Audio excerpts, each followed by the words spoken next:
Hello and welcome to Politically Speaking. I'm your host, Jason Rosenbaum. Chris McDaniel is on assignment. Joining me in studio today is Joe Mannies. And our special guest for today, Jane Dueker. We're going to depart a little from normal political speaking trajectory. We usually have political elected officials in studio to talk to, but today we're starting a new series on Politically Speaking where we're going to talk to some of the state's most prominent and behind-the-scenes player. We're going to have Jeff Rowe on the show for next week. Republican. A prominent Republican consultant. And then we have some others, but we don't want to telegraph. Stay tuned. We're going to keep that a secret. Yes. But with all of our guests, we always ask them how they got into politics, their background. Tell us your story.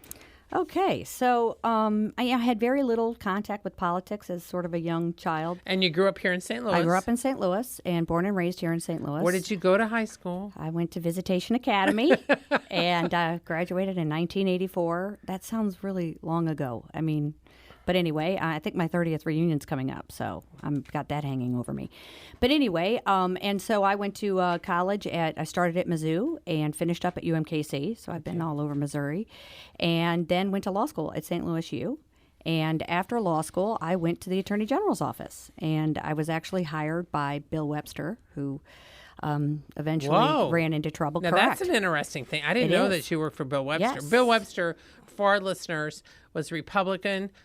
He was considered the heir apparent to be governor in 92. He ran for governor, but ended up, it was this massive field, and he ended up losing. The person ended up being Mel Carnahan, who was governor, and Bill Webster ended up going to jail. Correct. So did you work with Chris Koster and Kenny Holsoff in his office, or were you in separate sectors? No, actually, I'm probably one of the few people that crossed both of them. So General Koster was actually in the office when I started. And, not long after I got there, the FBI, I happened to be on the same floor as the finance office, and the FBI came and looked at documents. I wasn't sure what I was getting myself into. I was a card-carrying Democrat and was still nonetheless hired. And I actually started with Ted Ardini, who's chief legal counsel for Governor Nixon. So we were in the same AG class. And so that was sort of interesting. We weren't sure how that was all going to play out. So we sat there and waited for the election.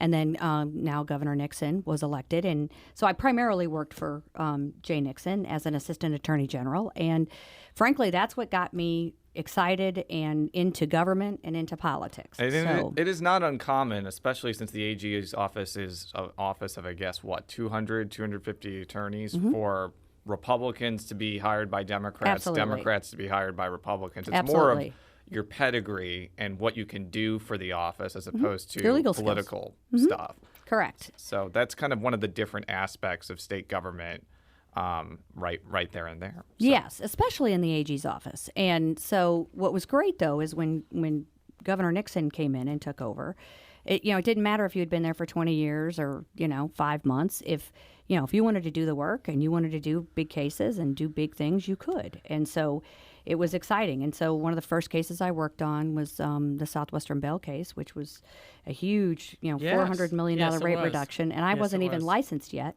And so Jay took over, and I had sort of taken on the case and was sort of running with it. And so it was sort of exciting. So that was the first year. That was one of his biggest cases, and I got to work on that. And that was really exciting. And I got to work with Governor Holden, who was then treasurer. So I represented the treasurer's office. So that's how I got to know Governor Holden, which is interesting. And then you ended up... Then I went to private practice for a while. Eventually needed to make a living wage because I waited tables at night when I was first an assistant attorney general. So yeah, I know their pay is the pay's not great. So I was really excited when then General Nixon came in and said, "Hey, we got an appropriation, we got some more money, and now you don't have to wait tables at night." And that was a big milestone for me. So I worked at Domenico's for those of you who are in Jeff City.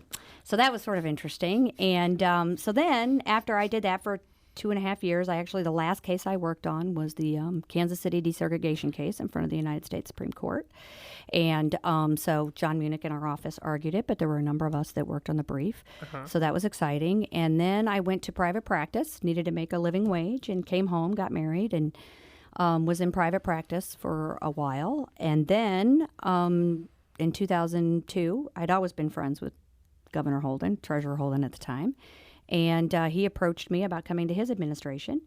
And I happened to be 7 months pregnant. And he hired me as chief legal counsel, which was sort of an interesting timing. I was going to say. Oh, yeah, I had a 4-year-old, and I was 7 months pregnant, and I said, okay, husband, let's go to Jeff City. So off we went and did that, and my daughter was a newborn. She was born in October, and I was chief of staff by early that spring. Yeah, and you were the second woman to be chief of staff to Correct. governor. Yeah, the Correct. first was Julie Gibson. Shout Correct. out to Julie Gibson. Shout out to Julie Gibson, and but I was the first female general counsel to a governor. Which, the day I got appointed, I got a call from someone, and they said, "Hey, are you the first female in history?" I said, "I don't know. I will have to check." And I checked. So you were chief of staff in 2003, 2004. That was a pretty combative time. It was not. Absolutely. It was not really the best of times for then Governor Holden. What was it Correct. like to be chief of staff during a time when he was basically being battered by all sides, not only Republicans, but eventually Claire McCaskill, the auditor, who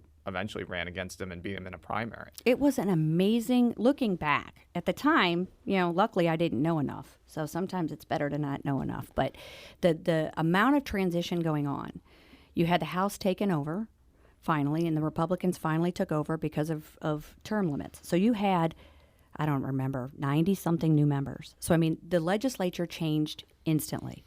So that was a dynamic that no one had ever faced before. And so, that was unbelievably challenging in and of itself. And I think, frankly, it probably destabilized the political environment enough that, things like primaries and crazy stuff happening and budget crisis all coming together really made for an interesting perfect storm at the time. Yeah, because Holden had won a very tight election for governor in 20,000 votes. Yeah, in 2000. 2000. And I'll never forget 2003, January of 2003, when the Republicans were taking Yes. over the House. They had already taken over the Senate, and there was this huge long line outside the Capitol to get through security and everything to get in for new Speaker Catherine Hanaway's address. Correct. I'll never forget that. It was really amazing because I was obviously in transition from chief legal counsel to chief of staff at the time. Little did I know, you were actually, Joe, you were the first person that called me when that broke. And I was driving home from Kansas City in an ice storm with Roy Temple, who's now the chairman of the Democratic Party. Yeah.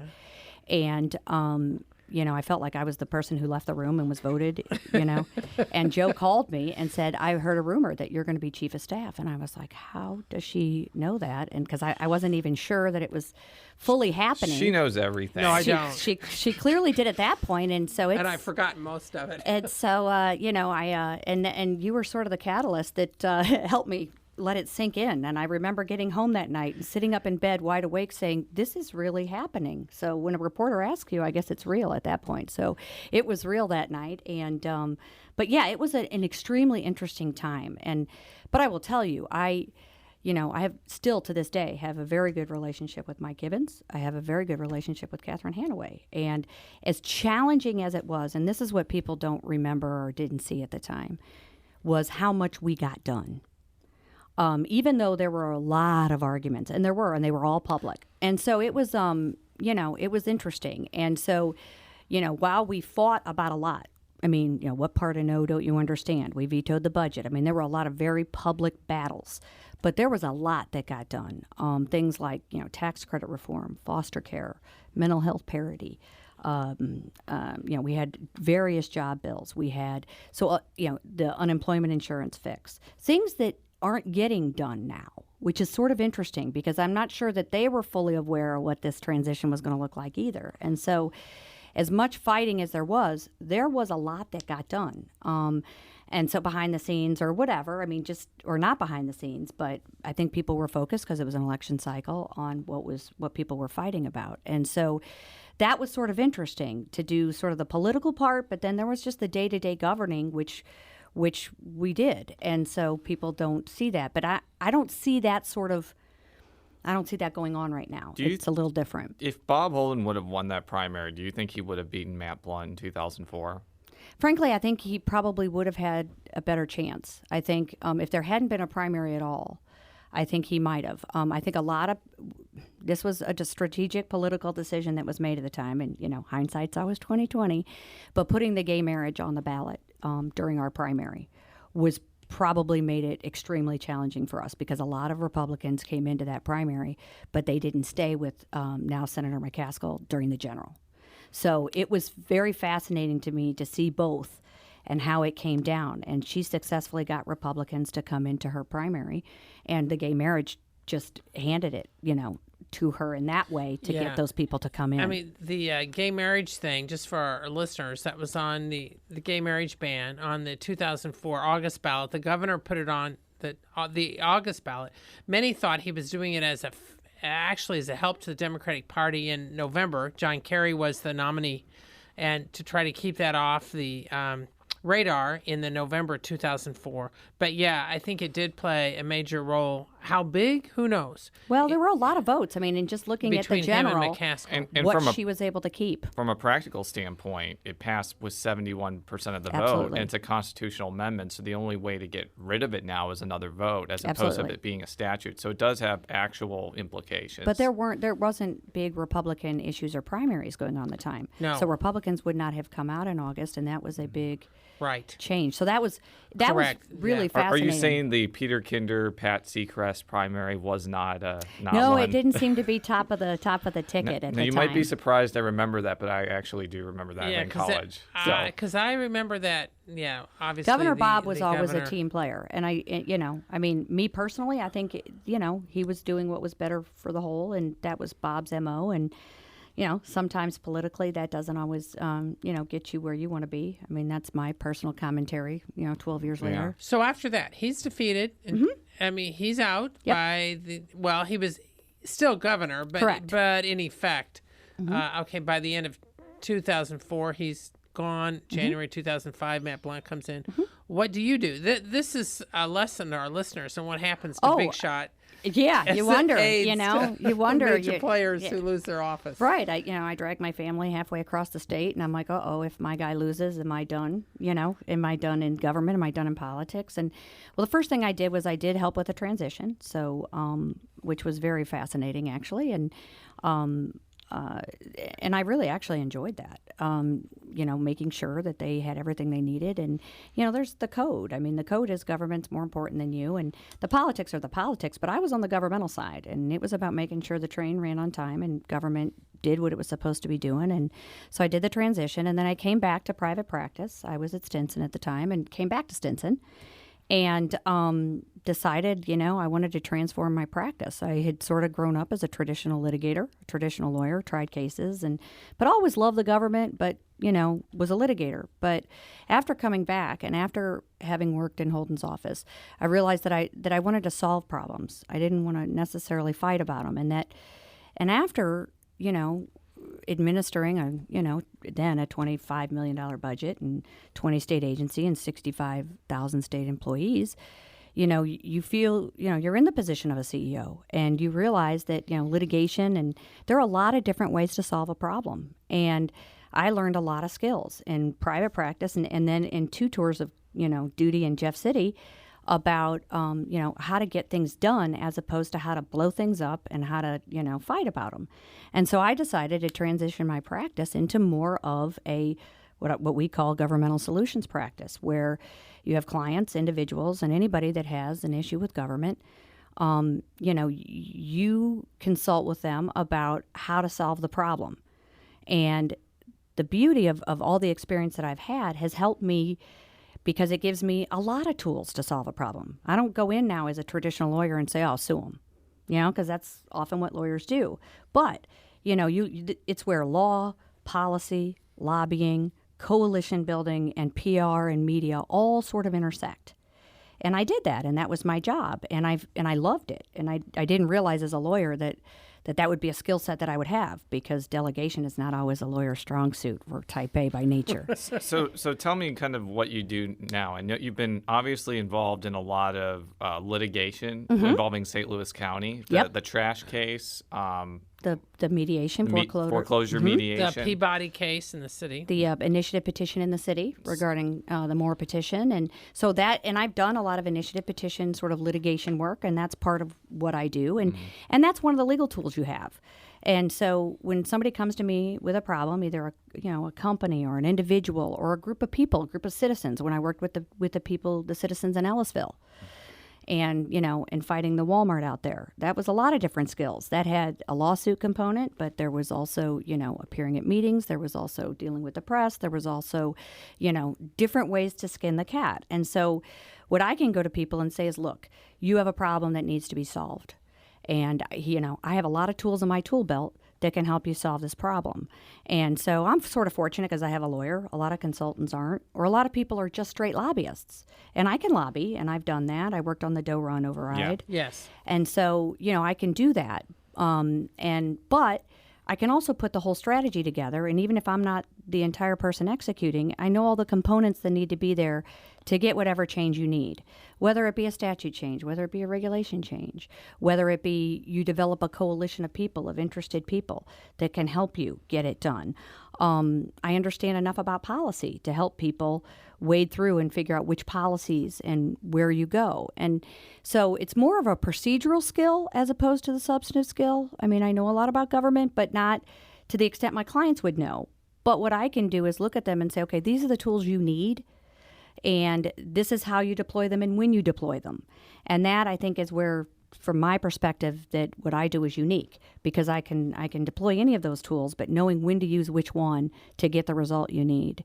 And so it's more of a procedural type of consulting skill. Some clients have PR departments, and so you just, you steer them. Or sometimes, they're already in a coalition, and so they already have all the interest groups that are aligned with them sort of lined up, but they need to know, how to deploy that and what to do in order to effectuate change.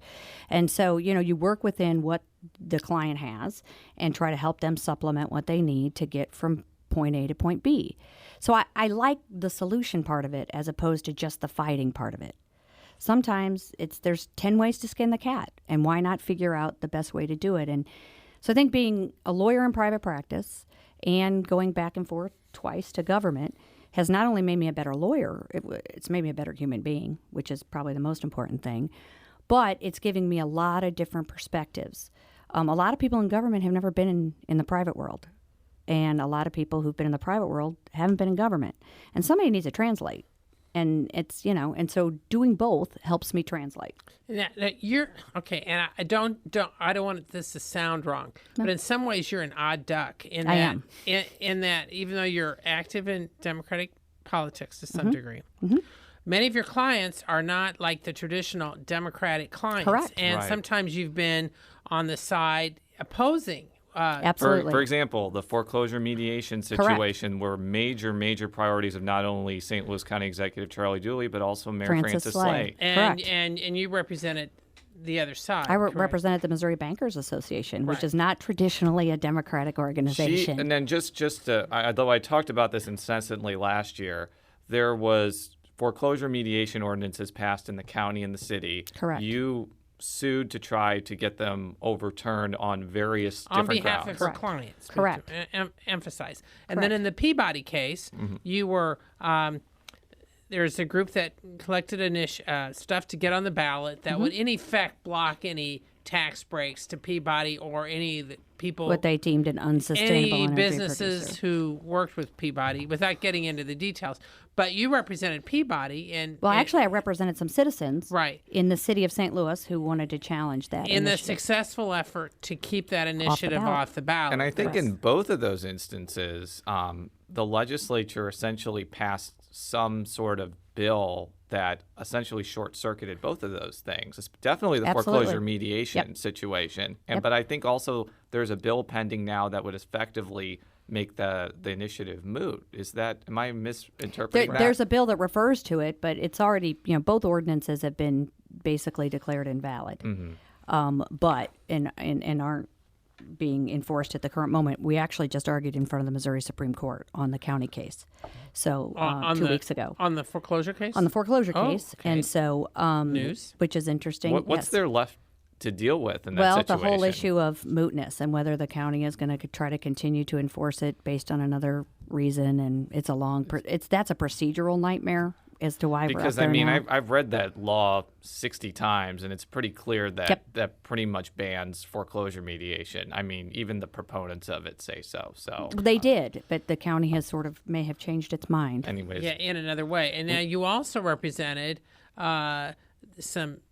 one of the people in Ellisville who were against Yes, the Walmart. I represented Tom DeBold, and that actually went up to the Missouri Supreme Court as well. And trying to, we fought over the permit, the conditional use permit that was given to Walmart in Sansone to build a Walmart near Clarkson and Manchester Roads out And in in West County. effect, that Walmart proposal is now dead, Yes, correct? it is. and that And was so- the catalyst behind the wackiest municipal situation The of the impeachment? last 20 Yes. years. Yes. Ah, yes. That's hyperbole. Absolutely. I mean, so yeah, I mean, I That's was right in the several middle months of of my that. life, yeah. I bet. Yeah, we all spent a lot of time together out in Ellisville at night. So I was don't- happy to have night I duty don't know anymore. if Adam Paul realizes how Extraordinary. I was going to say how dull this county council is compared to the Ellisville one, but after last week's meeting, I'm not sure that You're not stands positive. anymore. Exactly. And then you represented some of the trash haulers, correct? Absolutely. Who were opposing the county's Monopoly trash program. Yeah. Okay. I mean, to neutralize that, the Mm-hmm. county's requirement that they had to bid. Oh, they for don't certain dispute that it's segments. monopoly. They just think they can do that. And that's, I mean, the issue in that case now Right. basically is we're just arguing over how much money. How So- much money the county's going to pay? Correct. It was 1 point something million. Now we're up at 6 million, and then they're appealing again. And so the number could go up again. So the bottom line is that I have varying you have varying topics. clients. And the good thing is, too, and I think one of the reasons that works, and I think it goes toward, when you talk to political consultants, and I am a little strange because I have that whole law piece that does make it a little bit different. But, people who know me and have worked with me, Republicans, Democrats, and I get along with both, believe it or not. And, say what you mean what you say. Missouri is a small town city. St. Louis is a small town city in a lot of ways. And so, I think one of the things that helps me be successful, both legislative arena or in the legal arena, is, you just really need to be an honest broker. And so I think people know that if, I say A, I mean A. And I think that's everything. And now with term limits and other things, lobbyists and people like me who have the history, probably more history than a lot of our legislators have, and you talk to people. I mean, if you don't tell them honestly and truthfully and where you are and why, you're not going to be working very long. Now, are you working for Steve Stenger, or are you just a consultant or just a supporter? I mean, without getting into the whole county executive the merits race of it. No. but just to explain, Yeah, because no. you are involved in Yeah, that. I am heavily involved. I'm a huge supporter. I'm not paid, never have been paid. Okay. But I'm a huge supporter. I consult with the campaign. Whatever they need from me, I offer. And so, that's more of that's not as much part of my job as it is that's something that's important to me. Why is So- that important to you? Why would you feel like it's worth exerting your energy to get involved in that race? Well, I mean, interestingly enough, I think it sort of started with the trash case. I supported Charlie Dooley when Buzz Westfall passed away. The Democratic Party, it was a very challenging time. Yes, I mean, it was an awful time. And, and Buzz was a huge, covered that. Yeah, a huge supporter of Bob Holden. And some people wonder what if he had been alive, whether things might have been a little different, because, Buzz was so popular and was so Buzz supportive. died of, in October of 2003. right before. Yeah. So, that was very challenging. And so, but having been in the middle of a primary at the time, the idea that anybody would put a primary up against Charlie Dooley was something that we were not supportive of. And I think in there Jeff was City. technically a primary, but none of the opponents were particularly strong, if I'm not mistaken. Yeah, I mean, it was basically cleared Yeah. for him. But continue. And so I was supportive of Charlie. I mean, I really was, lock, stock, and barrel. And after I got back from Jeff City and Charlie won, I met with him and, offered to help. And, he was new and, I said, whatever you need. And so, but as time went on, the trash case sort of started it. I just started to see that things just, from a governmental standpoint, and at heart, I'm a governmental geek. And I believe in government. I believe if it's done well, Government can be a very positive force, and I just felt that government was being twisted, and it wasn't a partisan issue, obviously, because I'm a Democrat, and I'm a card-carrying Democrat, and I'm open about it, and everybody knows where I stand, and I'm a loyal Democrat. But I just felt like government was getting twisted, and it really bothered me. And, it took me a little while to come out publicly, but, I've never been known to be reticent. So, so I've probably been an outspoken critic for a while now. And so this isn't new that I would be supporting Steve. And frankly, Bill Corrigan, didn't get it done. And I think, frankly, because St. Louis is a Democratic county, the only way that there's going to be change in that office is to do it through a primary. Now, you had been approached to actually be chair of the Missouri Democratic Party, correct? Well, there were discussions about a lot of different, people and whatnot, and so,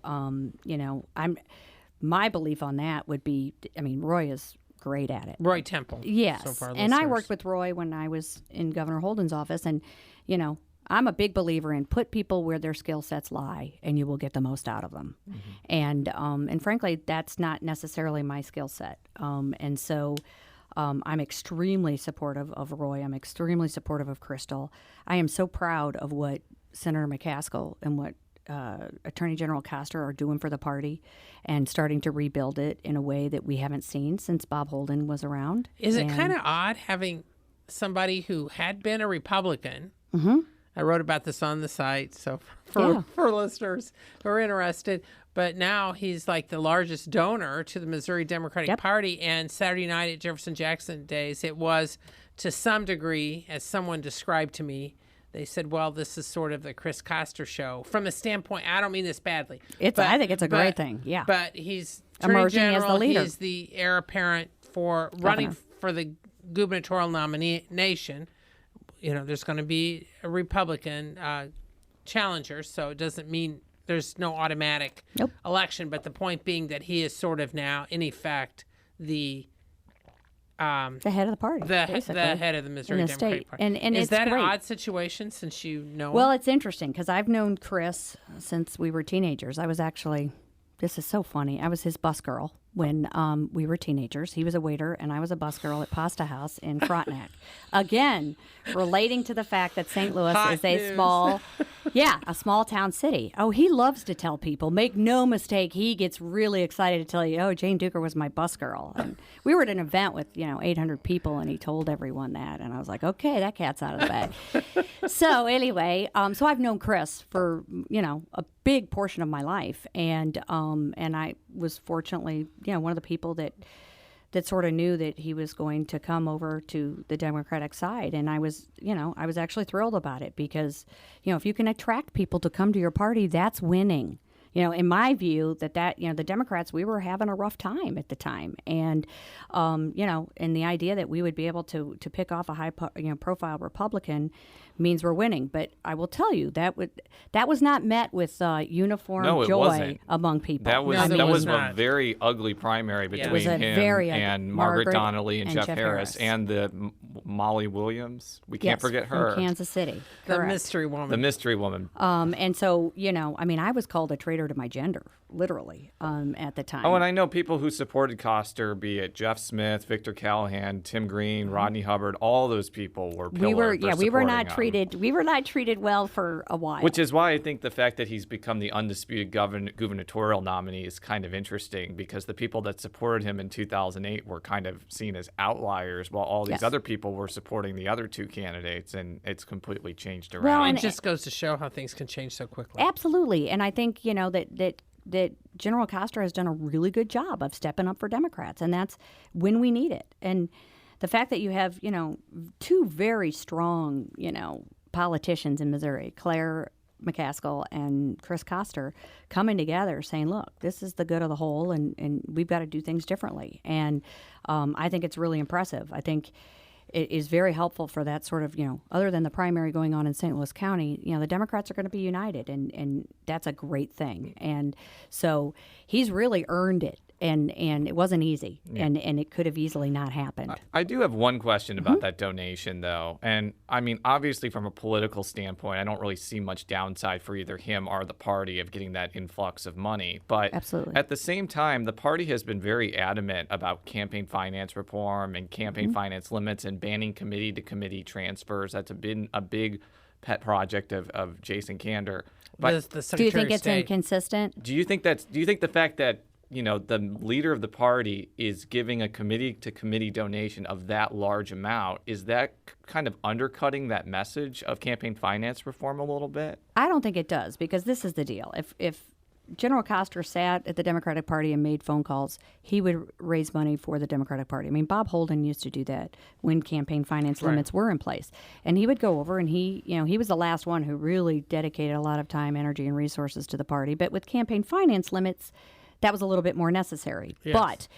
But so it would be no different than if he sat down and raised the money, because the head of the party is usually the one that does that. And so, from my perspective, the committee transfer, to me is I mean, that's a logistical thing. But the bottom line is he would be raising that money for the party anyway. I mean, I don't think it's inconsistent of him, because he's been on record twice now through his votes of not being for campaign finance limits, both in 2006 and 2008. I think he's been eminently consistent on this issue. And so to me, though, I mean, that he's just doing directly what he could otherwise do indirectly. I mean, unless you're really going to get at that issue, you're going to have to go after committee-to-committee transfers, and nobody's showing any desire to get that done. So, but I mean, from a political standpoint, it garners him a lot of goodwill. $100,000 will help people like Jill Shoup. And this is his second $100,000 Yes. given It'll the help party people last year. like Jill Shoup and Jeff Arota, who are trying to win Senate seats, and House members who are in tough races. So politically, I see no downside for either him or the Democrats. And I think there are a lot of a good number of Democrats out there that think that maybe that sort of influx of cash earlier on might have been more helpful for candidates. And so, it's always, again, hindsight's 20/20.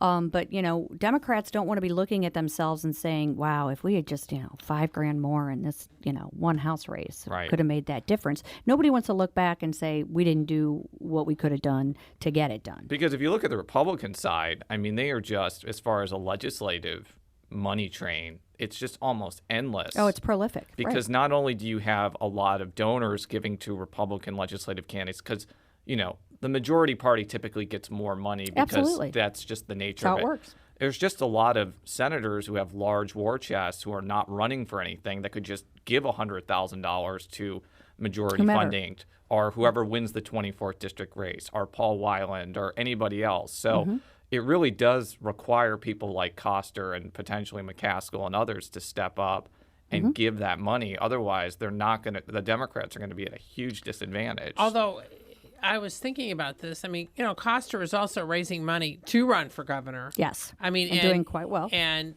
giving $200,000 within the past year to the state Democratic Party is $200,000 that's not on his bottom line. Correct. Although I think he can probably get $200,000 pretty quickly. Yeah, he's shown to be very skilled at raising the money. But I will tell you. But my point is, he could have easily said no. Or gubernatorial candidates, and I want to emphasize, I'm not knocking Governor Nixon, but Nixon took a different approach. Right, different style. And most of the money, like for the 2012 election, went into his coffers, and then he decided whether or not any went out to the state party or whatever, as opposed to going to the state And that's garnered party. a lot of criticism, but I could kind of see it from his perspective, too, because number one, he was running for re-election himself. Right, and it mattered that he was governor to Democrats. And he was running against a millionaire. And he was running against somebody who could drop $10 million at any time. And the fact that, the coattails, there's something to be said for having long coattails. And so, doing really well in the governor's race, presumably gives coattails that floats all the way down. So it's a different philosophy. I think I agree with you. There may be different times and different strategies for different times. And I think that Chris, and Claire, I think rightfully say, okay, we want to do it a little differently this time. I think it'll be very interesting to see how it works out. And I think, the party, I'm very heartened by the fact that the party is not just a money laundering machine anymore. I mean, we are actively recruiting candidates out there, actually developing the messages and really, keep talking to Democrats and uniting Democrats in a way that we hadn't done in a while. And it's easier to raise money now. I mean, Bob Holden did it, $1,000 at a time. I mean, the number of donors that people had to get back then to get the same amount of money. I mean, Bob raised $13 million for the primary against Senator McClellan. That's a lot of money, $1,000 at a time. Yeah. And so, it's pretty interesting how that whole strategy has changed now. And so the bigger checks, make it possible quicker. And so you got, politicos have reacted to that, reality. What do you see as your role, though, going forward? I mean, we're going to have the election this fall. I mean, just in general, what do you see as the climate? And then, of course, will you be active for particular clients in 2016 who are on the ballot, or do you expect to spend time like you have been working for particular candidates or particular non-candidates, like I said, like issues. Peabody or whoever? Well, I mean, I don't much see, at least in the short term, my practice changing. I mean, so I will continue to do what I do now, which is, I just always call it, I'm just sort of a fixer. So you bring it to me, and I'm going to find you 8 different ways to fix this problem. And I really enjoy that. And you got to love what you do to do this stuff, because it's crazy. And so I don't see that changing anytime soon. I like to solve problems. I do foresee me getting more involved in sort of candidate elections. I mean, it matters. Okay. Obviously, I will be hugely supportive of Chris Koster. I'll be supportive of our ticket and whoever that ends up being, Jason and others. And so I will be very supportive of our ticket. And, and obviously I'll be involved in St. Louis County until that election is over. Well, who's going to be AG? Would you run for AG? No. Do you ever plan on running for office yourself? I would be shocked if I ever came to that decision.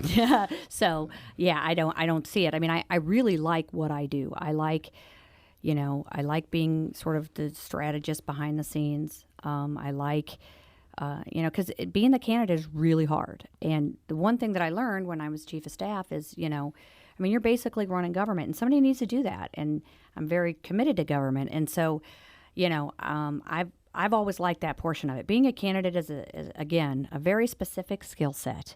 And some people are better at that than others. And so I think I'm better as a back sort of operative. I like being an operative. Well, that should just about do it for this week's show. To close us out, you can follow all of our stories at stlpublicradio.org. You can follow Joe on Twitter at J Mannies. That's JMANNIES. You can follow me on Twitter at J Rosenbaum, and you can follow the prolific tweeter Jane Dueker at Jane Dueker, JaneDueker. Yeah, and she's definitely prolific. I do go on rages. Very pithy. Prolific is an understatement. Thank you. We'll be back next week. Until then, so long.